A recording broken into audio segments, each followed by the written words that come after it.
Hey, my name is Alex Workman, And I am Garen Workman. and if you couldn't tell, we are brothers.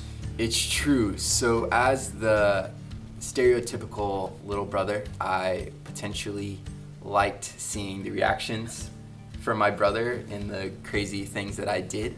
But I can specifically remember this one time where we were wrestling and I was kind of over it, but he definitely wasn't.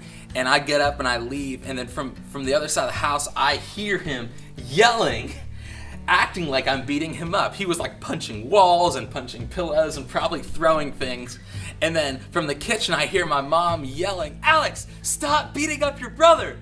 And I just remember walking into the kitchen, waving at my mom, saying, "I'm right here," as all this craziness is going on. And yeah, we didn't really get along a whole lot growing up. I think being 6 years apart probably played into that a lot, just being such different people. He was pretty clingy. I wanted to grasp the awesomeness of my brother, so it was a thing.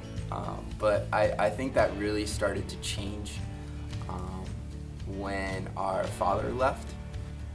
It kind of really sparked the brotherhood, the relationship that we had to grow past the chaos and crazy and fighting to really kind of just being there for each other. I'll never forget the day I was sitting at my computer playing Roller Coaster Tycoon 2, which is the best version of Roller Coaster Tycoon ever created, and my dad walked in and said, "Hey, I'm moving out," and he asked me to help him pack his things.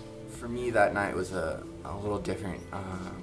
I don't necessarily remember what I was doing, but I know he walked in that night and was just kind of like, "Garen, hey, let's talk," and told me that he was moving out, that he was leaving. And as a little kid, that's hard to wrap your head around. It's hard to understand why your dad would leave you. So I ran into my parents' bedroom, and his closet was empty, his stuff was gone, and it just kept hitting me like, what's going on? This doesn't make sense. And I just started beating my head against the wall, crying, because I didn't understand, and I thought that it was my fault, that I did something wrong, that because I liked being an instigator, that I pushed my dad too far, that I was pushing him away, and that was just really hard.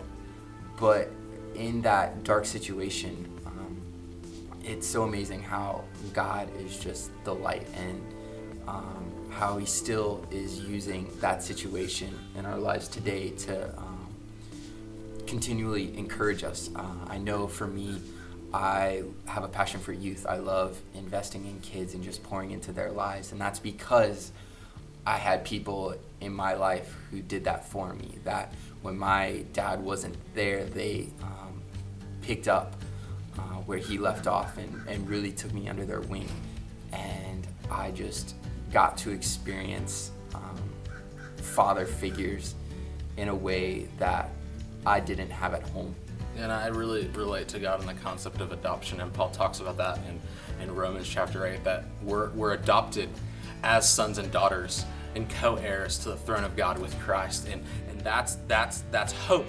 That's hope for me. Paul also writes that the peace of God surpasses all understanding. And as we come up to this holiday season, I know that there's times in our own lives that it's really, really hard. As we're sitting around the Thanksgiving table, I long to have my whole family together, but I know that Christ has given me peace because I've pressed into him, and I've pressed into the hope that I have in Jesus. And we still like to beat each other up.